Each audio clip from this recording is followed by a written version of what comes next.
غلطی سے line of control پار کرنے والے بھارت میں داخل ہونے والے پاکستانی فوجی واپس کر دیا گیا ہے۔ بھارت نے کشمیر میں کنٹرول لائن پار کر جانے والے پاکستانی فوجی کو واپس بھجوا دیا ہے۔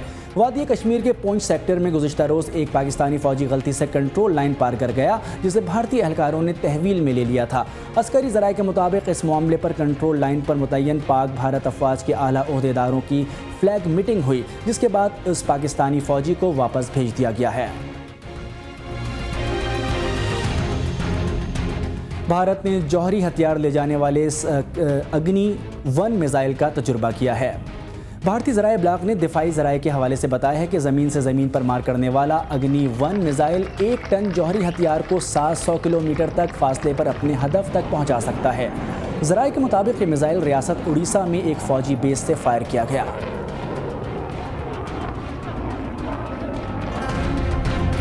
کراچی کے کئی علاقوں میں غیر اعلانیہ لوڈ شیڈنگ سے روزمرہ کی سرگرمیوں کے ساتھ معاشی اور کاروباری سرگرمیاں بھی متاثر ہو رہی ہیں۔ مزید تفصیلات اس رپورٹ میں۔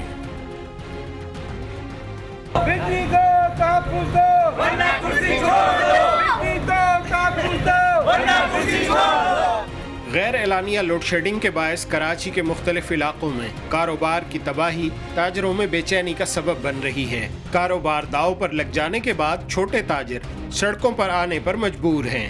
ہم اوور ٹائم کے اوپر اپنے ملازمین کو ڈبل تنخواہیں دے کے کام کروانا چاہتے ہیں تو 7 بجے پھر لوڈ شیڈنگ ہو جاتی ہے، تو جس کی وجہ سے یہ پرنٹنگ کی صنعت جو ہے تباہ ہو رہی ہے۔ یہاں کے لوگ جو ہیں وہ فاقہ کشی کے مجبور ہیں، لوگوں کو نکال رہے ہیں، ملازمتوں نکال رہے ہیں اس لیے کہ وہ اخراجات پورے نہیں کر پا رہے ہیں۔ یہ پاکستان کو برباد کرنے کی سازش ہے۔ بجلی کے نل بڑھاتے جا رہے ہیں اور فاقہ کشی کراتے جا رہے ہیں۔ ہمارے تاجر اس وقت گم بگو کی کیفیت میں ہے، اس وقت بہت پریشان ہے، بہت ہی زیادہ پریشان ہے۔ کراچی میں فنی خرابی دیگر وجوہات کی بنا پر بجلی کے طویل تعطل پر شہریوں کا کوئی پرسان حال نہیں اور مختلف علاقوں کے مکین سراپا احتجاج ہیں۔ کراچی کے علاقے ناظم آباد، بلدیہ، رینچوڈ لائن، لانڈی، کورنگی، ملیر، شاہ فیصل کالونی، لیاری اور گلستان جوہر سمیت کئی علاقوں میں 8 سے 10 گھنٹے کی لوڈ شیڈنگ نے نظام زندگی کو مفلوج کر دیا ہے۔ مطلب یہاں ریزیڈنس بھی ہے، کمرشل بھی ہے، دونوں لوڈ ہیں۔ ریزیڈنس کا الگ ہونا چاہیے، کمرشل کا الگ ہونا چاہیے، مطلب لوڈ شیڈنگ سے ہٹ کے بھی جاتی ہے لائٹ۔ ایک طرف رمضان المبارک میں لوڈ شیڈنگ نہ کرنے کا اعلان کیا گیا ہے تو دوسری طرف رمضان سے قبل کراچی میں 6 گھنٹے اور اندرون سندھ 8 گھنٹے کی لوڈ شیڈنگ کا دورانیہ 12 سے 16 گھنٹے ہو چکا ہے۔ شہریوں کا کہنا ہے کہ رمضان المبارک میں لوڈ شیڈنگ کے فیصلے پر تو جب عمل ہو، لیکن حکومت اور متعلقہ ادارے طویل دورانیے کی لوڈ شیڈنگ کر کے رمضان کا قرض اس مبارک ماہ سے پہلے چکانا چاہتے ہیں۔ کیمرہ مین شہزاد احمد کے ساتھ SM امین شاہ، CNBC پاکستان، کراچی۔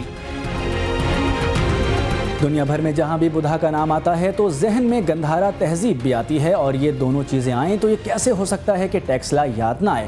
لیکن یہ کیا ٹیکسلا کے مشہور عجائب گھر میں تو بجلی ہی نہیں؟ دیکھتے ہیں گلمینی سیٹھے کی یہ خصوصی رپورٹ۔ گندھارا تہذیب کے عظیم مرکز ٹیکسلا میں قائم یہ میوزیم نوادرات و عجائبات سے بھرا ہوا تو ہے ہی، لیکن یہ بات بہت کم لوگوں کو معلوم ہوگی کہ خود بھی یہ میوزیم تقریباً 100 سال پورے کر کے نوادرات کا حصہ بن چکا ہے۔ اس میں ارد گرد کے علاقے سے نکلنے والے 4000 نوادرات سے سجایا گیا ہے اور اسی لیے اسے سائٹ میوزیم کہتے ہیں۔ لیکن دور و نزدیک سے اسے دیکھنے کے لیے آنے والوں کو یہاں پہنچ کر پتہ چلتا ہے کہ اس میوزیم میں تو بجلی ہی نہیں ہے۔ وابڈا والوں نے ہماری بجلی کاٹی ہے کیونکہ ہم نے 1 مہینے کا بل جو ہے وہ داخل نہیں کیا، 1,15,000 روپے۔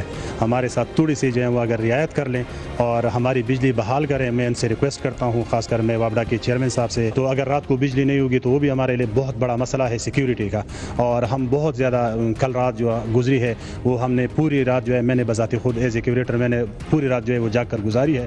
گندھارا تہذیب اور بدھا 2 ایسے نام ہیں جن کے چاہنے والے دنیا بھر میں خصوصاً تائیوان، چائنا، ہانگ کانگ اور دوسرے ممالک میں موجود ہیں۔ اس میوزیم اور ارد گرد میں موجود بدھا کی نشانیوں کو ان ممالک کے لوگوں کے لیے متاثر کن بنا کر انہیں یہاں بلایا جا سکتا ہے۔ لیکن یہ کیا، یہاں تو اتنے نزدیک سے آنے والوں کے لیے بھی ساری سہولیات بجلی کی وجہ سے بند ہیں، تو غیر ملکیوں کو کس طرح بلائیں؟ اس عجائب گھر کو انگریز اپنے دور حکومت میں خود بنا گئے اور آج کل یہ پاکستان کے انتظامی معاملات میں کبھی وفاق اور کبھی صوبے کے بیچ رولنگ سٹون بن چکا ہے۔ ویسے تو ٹیکسلا کا یہ تاریخی عجائب گھر گندھارا تہذیب سے دلچسپی رکھنے والوں کے لیے بہت ہی اہمیت کا حامل ہے، اور گرمیوں کی چھٹیوں میں یہاں نوجوانوں اور طالب علموں کا تانتا بندہ رہتا ہے، مگر یہاں آ کر پتہ چلا کہ بجلی کی عدم دستیابی نے اس قیمتی اثاثے کو بھی نہیں بخشا۔ کیمرامین محمد فاروق کے ساتھ گلمین سیٹھی، CNBC پاکستان، ٹیکسلا۔ آج CNBC تیز میں بس اتنا ہی۔ کل 6 بجے دوبارہ CNBC تیز کے ساتھ حاضر ہوں گے۔ مزید خبروں کے لیے دیکھتے رہیے CNBC پاکستان۔